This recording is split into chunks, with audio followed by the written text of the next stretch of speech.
Ukraine's armed forces continue to hold off Russian troops defending and retaining control of some of the key cities like Kharkiv and Chernihiv. The latest satellite images show that large Russian convoy is headed towards the capital of Kyiv.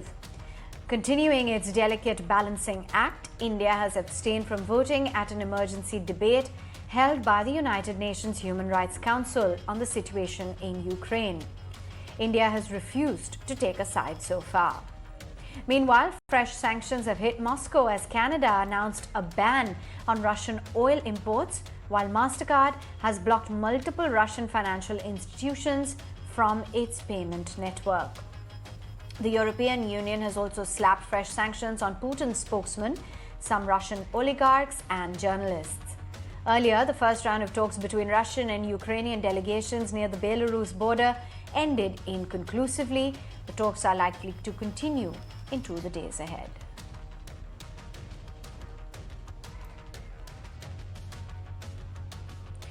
And as Russia suspends its air base and the conflict intensifies, the Indian embassy in Kyiv has advised all Indian nationals, including students, to leave Kyiv urgently today. The embassy has gone ahead and requested that students evacuate by trains or through any other means that are available.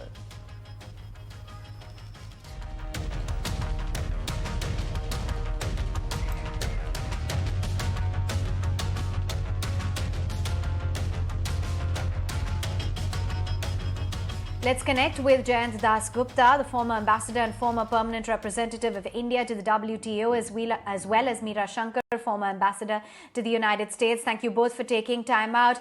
Mr. Dasgupta, I'd like to begin with you. I just want to understand what the plight is and of the situation for the Indians there, including the students, because just until yesterday we had heard that the embassy had asked the Indians to stay put amid the intense fighting in Kyiv and the other cities. But now it looks like there is they have issued an advisory for the Indians to leave as soon as possible.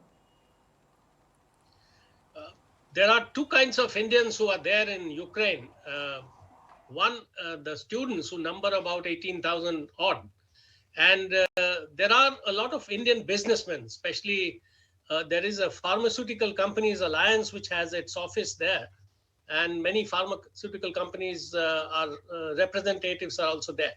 Now, the problem is that the Indian students, of course, are spread all over Ukraine, not only in Kyiv. So the ones who are there on the western side have already crossed over to Romania, to Hungary, and to Poland.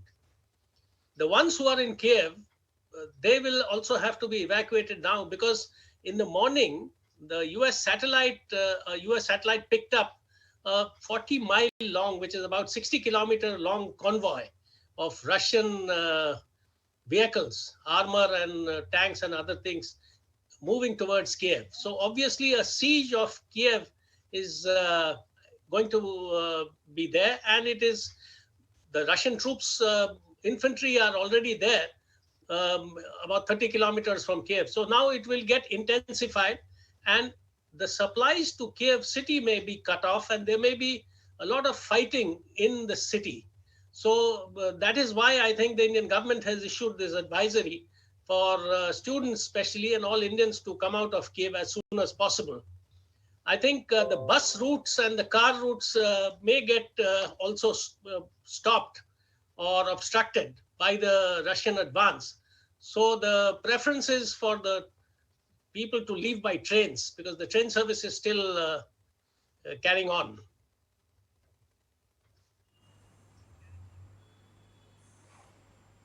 Okay, yes, indeed. And Ms. Shankar, I just wanted to understand from you as well how, how this is likely to pan out and how feasible it's going to be, because just some reports that emerged a few hours ago, it says that, some of the Indian students have been thrown out of trains and beaten. So how feasible is this operation of getting them all evacuated how easy is it going to be, or difficult? I think it's going to be very difficult. It's a crisis situation. Things are not normal and they are set to deteriorate. And it is the anticipation of intensified fighting and conflict that has led the Indian government to issue this advisory. You will recall that they had issued an advisory some days before the Russians sent their army into Ukraine. But many of the students and others didn't really heed the warning, saying things are pretty okay right now over here. It's quite calm.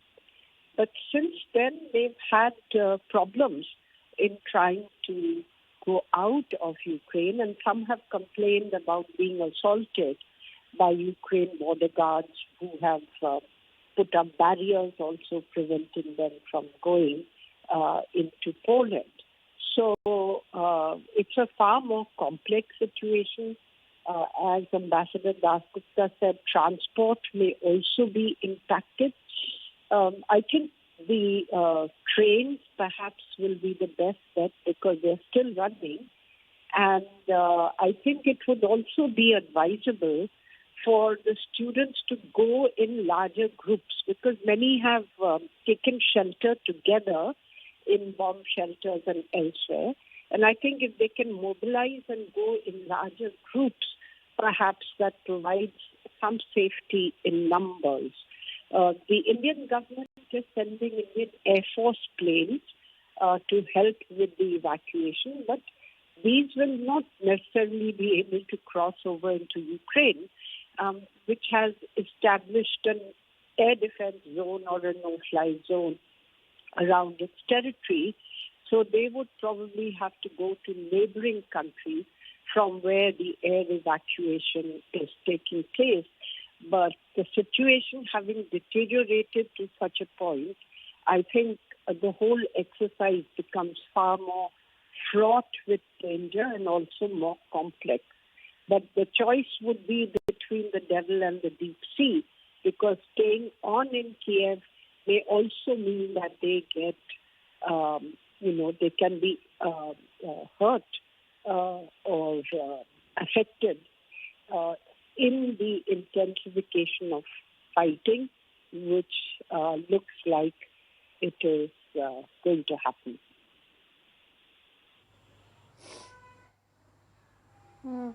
Yes, Mr. Dasgupta, as it seems the situation as of now is very catch-22. You had the External Affairs Minister, though, as Jaishankar announcing that the 9th flight carrying the Indian nationals who've been stranded in Ukraine has set off from Bucharest to New Delhi.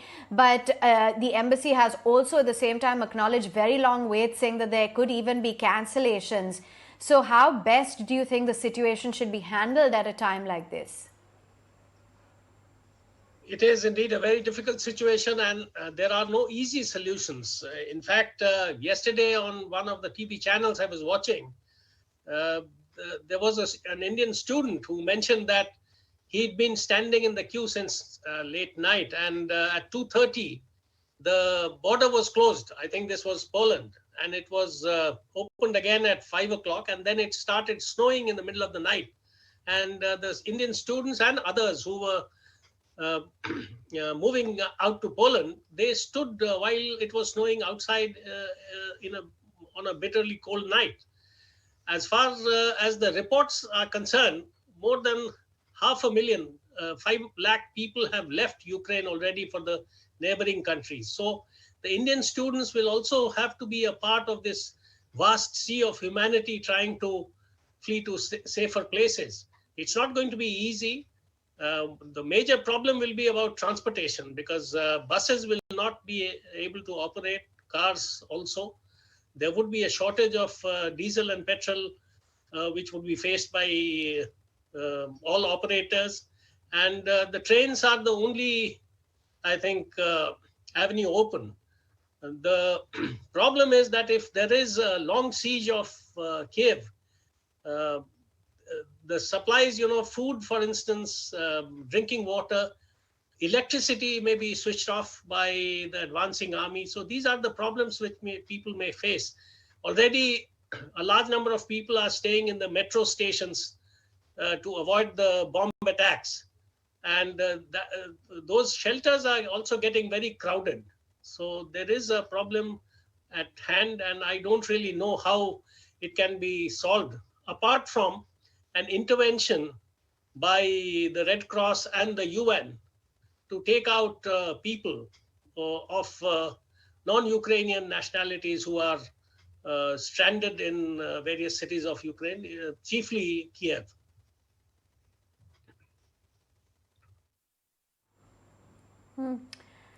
Just so I understand it clearly, Ms. Shankar, that the Indian embassy has urged everyone within Kyiv to, evacuate as soon as possible. But what about the people who have been stranded in some of the other cities like Kharkiv, etc.? Well, I suppose they anticipate that the pressure is going to come on Kyiv because the Russian strategy seems to be to, pressurize the capital first.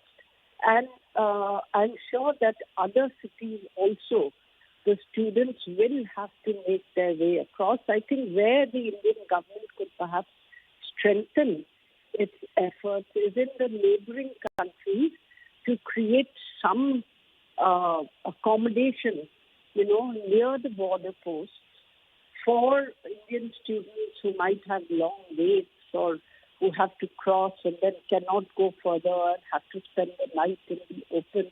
I think that would be desirable, to see if something could be organized close to the border for food and shelter for students who can come across.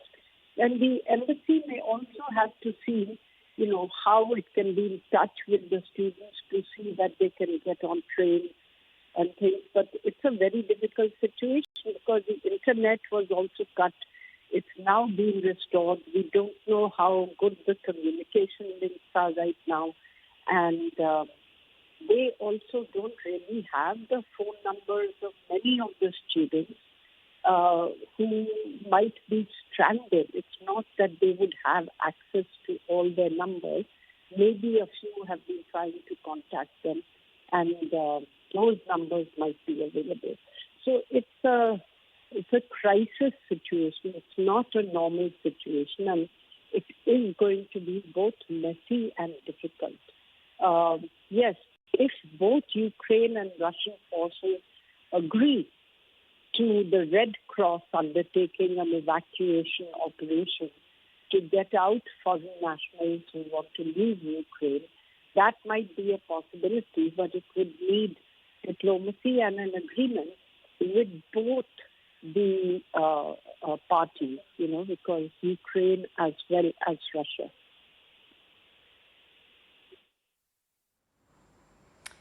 And Mr. Dasgupta, just a final question to you. Given the fact that you have the Ukrainian President Zelensky saying that they are not prepared to make any concessions as of now when one side is hitting the other with a rocket artillery, it doesn't seem likely that there will be any middle ground reached anytime soon. And Russia is continually putting pressure on Ukraine with these tactics of violence. So do you believe that the situation is going to continue to remain quite volatile given the fact that the talks even in Belarus have been rather inconclusive? Yes, I do think this conflict is going to continue for some more time until one or the other side decides that it has had enough and that it would like a negotiated settlement. For the Russians, I think it will also be a matter of prestige, because they want assurances from the West, chiefly from the US, that Ukraine will not be admitted to the NATO, and that the neighboring countries will also not have weapons and troops of NATO stationed there as a threat to the Russians.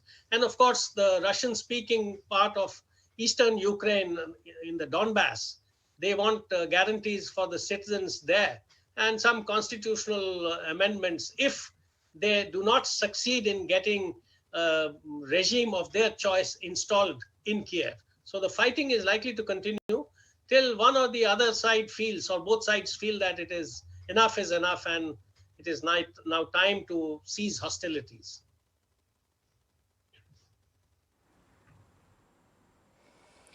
Appreciate your time, Mr. Dasgupta and Ms. Shankar. Thank you so much for taking time out and joining in. It continues to remain a very precarious situation, but as of now, in the capital of Kyiv, the Indians have been urged to evacuate. We'll keep you abreast as and when we do get more developments.